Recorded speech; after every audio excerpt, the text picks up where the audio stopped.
Bendiciones para todos. Es grato para mí el estar nuevamente con ustedes para compartirles una experiencia más en Dios, la cual lleva como título Un milagro con tu nombre. Hoy tendremos, por la gracia y la misericordia de Dios, el cierre de esta experiencia que Dios en semanas anteriores había tenido la oportunidad de compartirles. Así que para todos y cada uno de ustedes, bienvenidos a este su programa Soy, La Voz de Uno. Un milagro con tu nombre. Después de estas cosas había una fiesta de los judíos y subió Jesús a Jerusalén. Y hay en Jerusalén, cerca de la puerta de las ovejas, un estanque que llamado en hebreo significa Betesda, el cual tiene 5 pórticos. En estos yacía una multitud de enfermos, ciegos, cojos y paralíticos, porque un ángel descendía de tiempo en tiempo al estanque y agitaba el agua, y el que primero descendía al estanque después del movimiento del agua quedaba sano de cualquier enfermedad. San Juan capítulo 5 versículo del 1 al 4. En ocasiones se suele creer que los milagros han pasado de moda, que fueron acontecimientos especiales de otra época, que ya estamos en un tiempo donde los milagros no ocurren con frecuencia, que esos fueron sucesos de otras épocas, que normalmente le ocurrían a personas especiales o a personas que habían sido llamados con un fin específico. Eso ocurría según muchas personas en generaciones de otro tiempo, que le ocurría a personas en otro tiempo, que fueron eventos que solo le ocurrieron a ciertas o X personas. Muchos pudiesen en este momento estar ignorando la grandeza de Dios, lo inmenso de su amor. Por eso tienden a tener pensamientos hostiles. Pensamientos como los milagros no existen, los milagros son productos de la imaginación, eso no me ocurrirá a mí jamás, los milagros son para gente especiales. Y un pensamiento más hostil que invade y llena de duda a muchos y de todo tipo de incertidumbre. La mente del hombre lo hace creer que Dios no existe y que los milagros son mitos sacados de un cuento y que por lo tanto no ocurrirán jamás. Los versículos que tomamos para ilustrar esta perla nos dejan en claro que hay un milagro con vuestro nombre. Tengamos presente y dejemos en claro que los milagros sí existen. Partamos de un hecho real, de algo infalible. Tú existes, yo existo, porque somos el resultado de un milagro llamado Dios manifestado en carne, de un milagro llamado sacrificio, de un milagro llamado cruz del Calvario, de un milagro llamado muerte de cruz, de un milagro llamado sepultura, de un milagro llamado resurrección, de un milagro llamado la tumba vacía, de un milagro llamado salvación y vida eterna. Un hecho real que nos puede convencer de que los milagros sí existen es el día en que tú y yo competimos contra millones de espermatozoides. Ahí Dios hizo un milagro sobrenatural a favor nuestro. En ese recorrido estuvo la mano poderosa de Dios, obrando, quitando todos los obstáculos para que pudiéramos llegar a la meta. Fuimos el milagro con más vibra, con más energía. Dios nos guió a todos por el camino que nos conduciría a la meta final. Así que tú y yo somos un milagro, y no cualquier tipo de milagro, sino uno muy especial.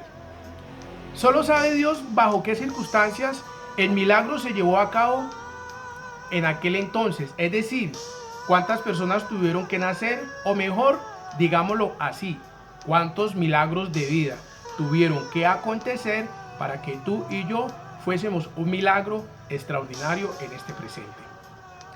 ¿Cuánto tiempo tuvo que pasar para que ocurriera aquel milagro. Cuántas alegrías, cuántos momentos de amargura, que tal vez tú y yo no sabemos, pero de lo que sí podemos estar seguros, y es que el milagro llevaba nuestro nombre. Y en el momento preciso dio a luz una mujer, ese milagro que hoy lleva tu nombre. Entonces, pongámosle cuidado cómo inicia el texto que leímos al inicio. Después de estas cosas había una fiesta de los judíos y subió Jesús a Jerusalén. Note usted que el texto arranca diciendo después de estas cosas. Esto nos está indicando un proceso a corto o largo plazo. Porque Dios hace el milagro cuando quiere, donde quiere y a quien Él quiera. Y no estamos frente al Dios que es injusto. No, de ninguna manera. Estamos frente al que hace el milagro sabiendo el resultado que éste arrojará en quien Él lo efectúe o en quien Él lo ejecute. Porque no debemos olvidar o ignorar que ante un milagro siempre debe de ser Dios al que el hombre termine glorificando y exaltando, porque es Dios el quien ejecuta el milagro a favor nuestro. Por eso el texto inicia diciendo después de estas cosas. ¿De cuáles cosas? Probablemente después de que lo reconozcamos a Él como nuestro Dios, como nuestro Señor. Después de que le busquemos, después de que hayamos mantenido nuestra firmeza, nuestra creencia de que Él es Dios arriba en los cielos y abajo en la tierra. Porque aquí hay algo que hay que dejar muy bien en claro, y es que todo aquel que se acerca a Dios debe creer que le hay y que es galardonador de los que le buscan. Es decir, que Dios ejecuta su galardón en aquellos que le hemos creído, en aquellos que le creemos a Él, que creemos que solamente Él lo puede hacer. Dice que subió Jesús a Jerusalén, pero note usted que dice que había una fiesta.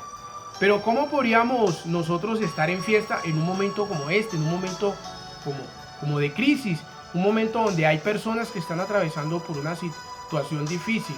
Vamos a dar un ejemplo muy real en nuestro entonces. Se encuentra X o Y persona enferma, y ¿qué hace el vecino? Como el vecino está contento, se acabó de ganar el baloto, se acabó de ganar la lotería, le llegó un familiar de España o de X país del mundo. Entonces, ¿qué hace este vecino? Vamos a celebrar a lo grande. Así que saca su parlante o su bafle, lo coloca al frente del vecino que está enfermo y lo coloca a todo volumen. Son cosas que normalmente nosotros vemos que ocurren casi todos los días en todas partes del mundo, donde el que está contento quiere hacerle sentir al que está atravesando por una situación difícil que él debería estar contento como lo está él. Pero eso no va a ocurrir.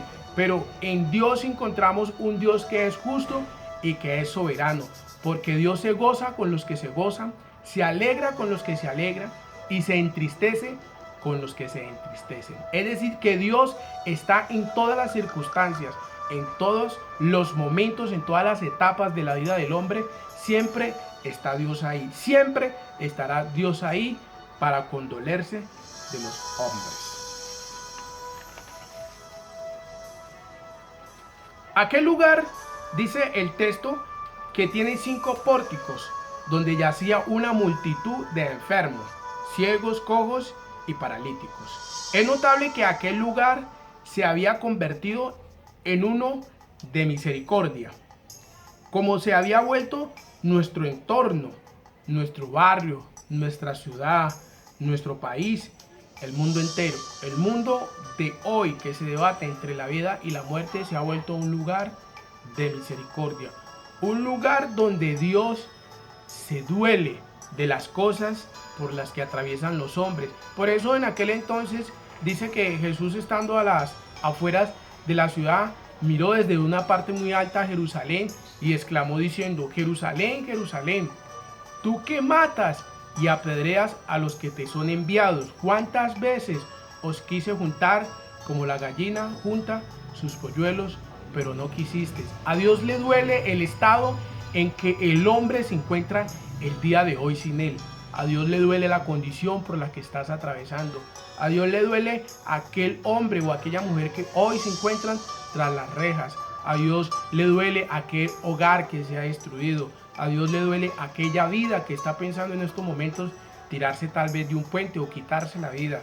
Porque a Dios le duele lo que a ti y a mí nos sucede. Porque la Biblia lo declara diciendo que por cuanto los hijos participaron de carne y sangre, Él también participó de lo mismo. Es más, Él se pone en nuestro lugar, no se olvida de que somos polvo. En el listado de los enfermos vamos a mencionar o vamos a tratar de abarcar, porque recordemos que primero se mencionan enfermos, luego ciegos, cojos y paralíticos. Pareciera que en este texto se estuviera hablando de lo mismo, ¿no? Del mismo tipo de enfermedades. Estamos hablando de una multitud que está esperando en un milagro, pero cada uno de ellos, lo interpreto así, está esperando en su milagro de una manera diferente. Está esperando una respuesta de parte de Dios de manera diferente. Porque entre los enfermos que menciona el texto, la primera parte, podríamos relacionar y pienso yo que ahí caben los que han sido maltratados psicológicamente, aquella mujer o aquel niño que ha vivido una violación, una decepción amorosa, rechazo hacia los padres, deseo de querer superarse a tal punto de hacerle mal a otro. Es unas personas, hemos visto que hay personas así que se enferman a tal punto de que eso afecta a su vida emocional y se vuelven tan malas que no le importa pues hacerle mal a alguien con tal de lograr sus objetivos. Entonces pienso que entre estos enfermos que habían allí, habían también este tipo de personas. Personas con resentimiento, con raíz de amargura, con ira, personas que se enojaban por todo, personas con sida, con cáncer, con lepra y todo tipo de enfermedades que posiblemente en ese tiempo existieron y que en este entonces pueden haber personas que también las están padeciendo. Por eso cierro esta parte diciendo y cosa semejante. Estas enfermedades que mencioné ahorita no están lejos de nuestra realidad, ¿no? Que hay muchas personas que en este entonces han vivido muchas de esas cosas. Por eso hay un texto en la palabra de Dios que nos dice que no debemos de ignorar o pensar que los tiempos pasados fueron mejores. No, porque siempre han existido cosas que a veces nosotros ignoramos, pero que están allí y que en su momento determinado han salido a la luz. También se encontraban allí los ciegos, los cojos y los paralíticos. Aquí ya sí se viene a mencionar con más claridad el tipo de enfermedad o el tipo de milagro que estaba esperando aquella persona que se hiciera a favor de su vida. Recordemos que describe el lugar de una multitud. Podría ser cientos de ciegos, cientos de cojos, cientos de paralíticos y posiblemente cientos de personas con el tipo de problemas, de enfermedades que mencionamos antes. Entonces, una multitud es una cantidad de gente exorbitante, alarmante, que posiblemente habría que hacer un análisis más profundo para determinar el número de una multitud de personas. Pero lo que sí podríamos decir con alta relevancia en este entonces, y es que cada una de estas personas esperaba un milagro, cada una de estas personas esperaba un año, y quién sabe qué tanto tiempo más llevaban estas personas esperando allí para que el milagro ocurriera en su vida. No sé en estos momentos cuántas personas que tienen la oportunidad de escuchar esta experiencia en Dios lleven muchos años, 1 año, 2 años, 3 años, 4 años, posiblemente toda su vida esperando por un milagro, por algo extraordinario en su vida. Pero tengo una buena palabra de parte de Dios en esta noche, y es que nuestro Dios se encuentra vivo, y es que nuestro Dios sigue obrando a tiempo y fuera de tiempo.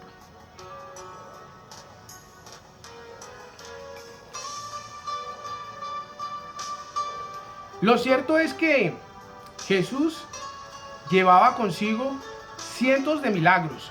Por eso en los capítulos anteriores al capítulo 5 vemos de que Jesús sana a la hija de un centurión y efectúa otros milagros, porque Dios siempre ha estado interesado en hacernos bienes y favores.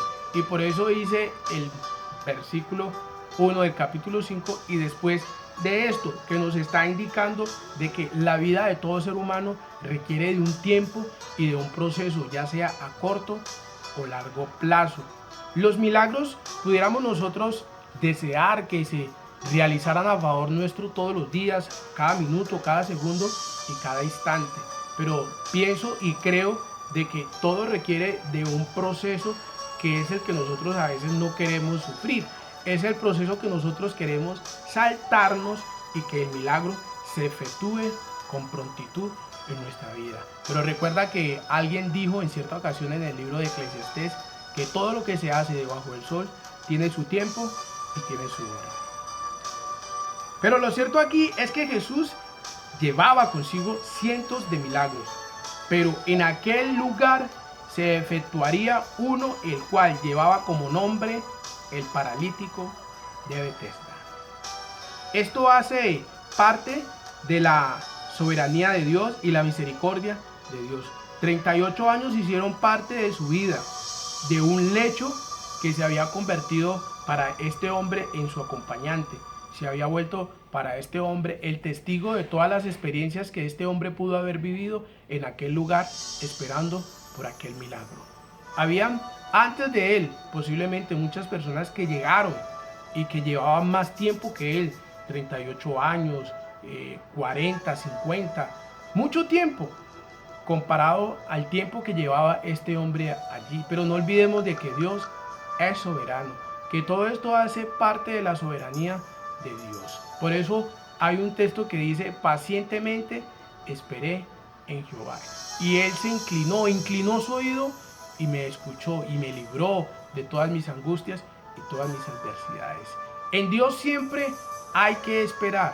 Es lo más seguro y es lo más poderoso para la vida del hombre. Por eso no debemos entrar en pánico, en angustia, desesperarnos cuando no veamos que aquel milagro se efectúe en el momento que nosotros lo deseamos. Recuerda que Dios, aún en el silencio, está trabajando. Jesús ya sabe el tiempo que tú llevas esperando y añorando por ese milagro. Por eso debemos esperar pacientemente en Él, porque Él tiene control y sabe todo lo que hace. No debemos angustiarnos ni desesperarnos. Bueno, vamos a leer aquí algo.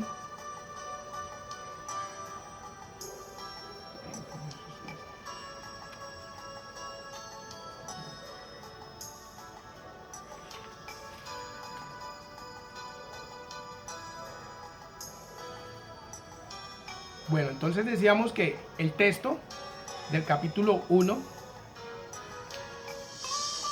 arranca diciendo: después de estas cosas. Esto nos está indicando un proceso a corto o largo plazo, porque Dios hace el milagro cuando Él quiere, donde Él quiere, y lo hace en quien Él quiera. Y no estamos frente al Dios que es injusto. No, de ninguna manera. Estamos frente al que hace el milagro sabiendo el resultado de quien lo está recibiendo. Por eso cuando nosotros vemos que a nuestro lado hay personas que reciben el milagro antes, que lo reciben muchísimo antes que nosotros, y a veces nos preguntamos, nos preocupamos, pero ¿por qué esta persona sí y por qué yo no? Y entramos como en esa polémica, entramos como a contender con Dios y a cuestionar y a preguntarnos tantas cosas. Tranquilo, no te preocupes, que en el estanque de Betesda había una multitud. Ponte a pensar en unos instantes en una multitud.